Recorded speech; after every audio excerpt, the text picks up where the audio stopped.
How's it going, everybody? Welcome back to Switchstars and to episode 2 of my Framerates Revisited series, where I take a look at 5 different Switch 1 games now running on Switch 2 to see whether there have been any significant improvements to them. Now, last time I featured the dreadful Bounty Battle, the broken Cursed Feed, and the awesome but struggling Green Hell, and there were some solid improvements across the board with these games. But this time I've got a couple of games which already looked really good on the Switch, one not so pretty game, and one that really struggled. So without further ado, let's get into it.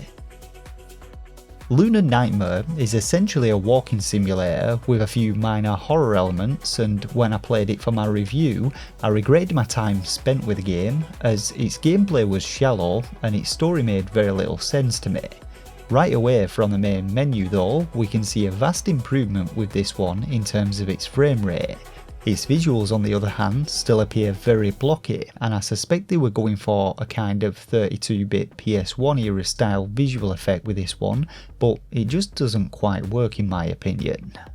Load times for the game are significantly reduced on the Switch 2 to just 6 seconds, down from 16 on the Switch 1, and we see solid frame rates in the game, though the stuttering is still present, caused by the head bobbing of your character as you walk.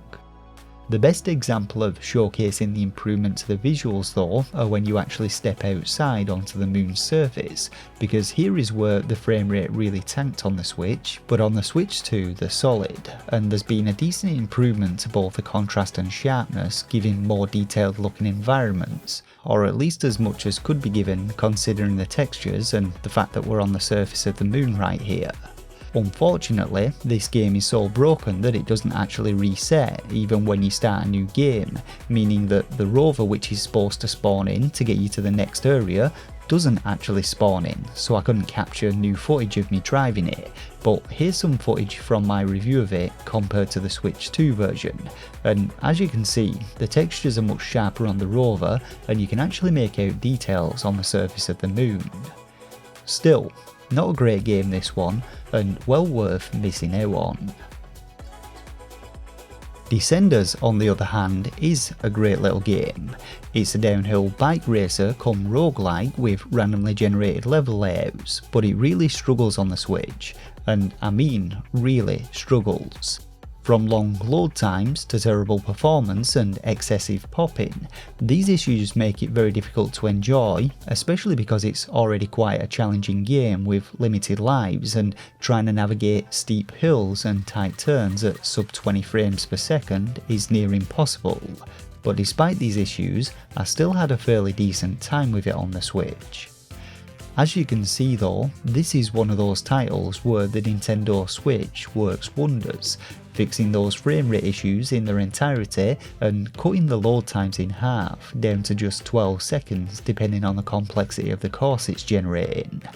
There has been a reduction in the popping of trees, however there is still a delay with loading in high-res textures for the surface of the trees, and they only actually load in when you get very close to them. Despite the improvements to the performance and load times though, unfortunately the Switch 2 can only do so much with the visuals, as they have had to be stripped back to the bare bones on this Switch port just to get it to run okay, and levels still feel incredibly barren and void of life. Overall though, it has turned a barely playable game into something truly worth playing.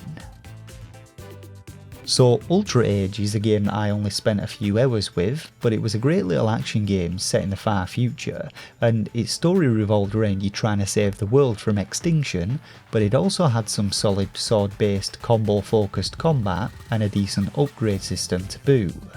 It's one that I really wanted to take a look at on the Nintendo Switch 2 though, as it was built using the Unreal Engine, and it was already a pretty decent looking game and actually performed pretty well, though it still suffered from some slightly blurry looking textures and quite a bit of popping from the environment. Now, the load times in this one were incredibly short at around 8 seconds, but the Switch 2 reduces this even further down to just 3. Taking a look at the visuals, I was rather surprised to find that we now get some real depth of field effects applied in some of the cutscenes, and there's also some sharpening of the textures throughout the game. However, the frame rate appears to be identical in both versions, and we still get the same distant popping with some of the environmental features. Overall, a few minor improvements here, but it just goes to show that some Switch 1 games run just as well as Switch 2 when the developer actually bothers to do a good job when optimizing them. The Hong Kong Massacre is a top-down twin-stick shooter which blends the one-hit death gameplay of Hotline Miami with John Woo style gunplay, complete with dives, slides and slow-motion bullet time. And despite the criticism it received and all of its flaws, I have to admit I still enjoyed my playthrough of this one.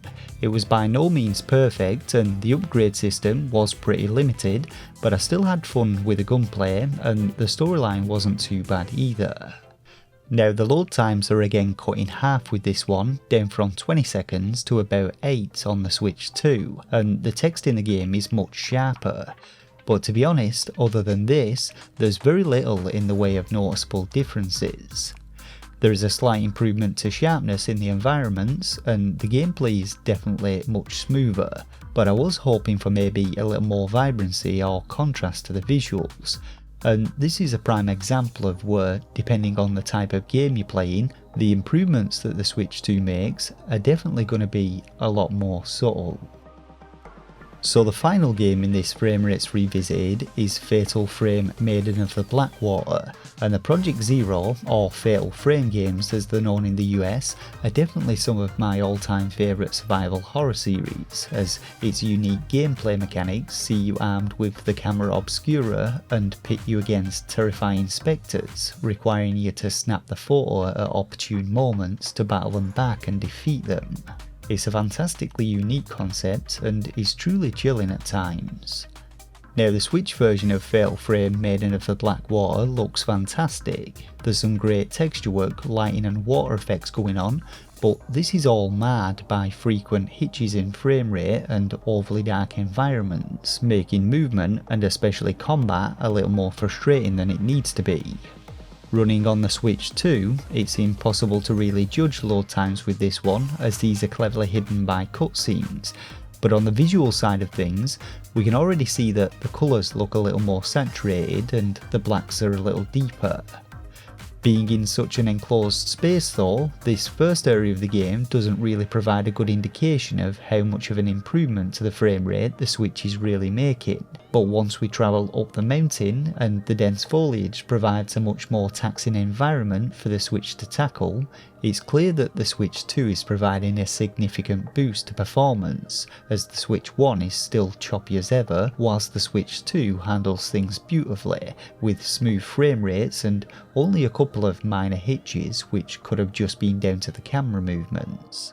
Combat is the same though, with much smoother movement and aiming, and all in all there's been a huge improvement of the Switch 1 with this one, and it definitely makes playing the game a whole lot more enjoyable. So that's it for this second episode of Framerates Revisited, and overall some decent improvements to these games, though some of them more significant than others. And it's clear that with well optimised Switch games, there's actually very little room for improvement without them getting an upgrade patch. But what did you think? Were you impressed by the differences here? And what other games would you like to see compared in this series? Let me know down in the comments section below. For now though, as always, thanks for watching, subscribe for more Switch 1 and Switch 2 content, and until next time, take care of yourselves and game on.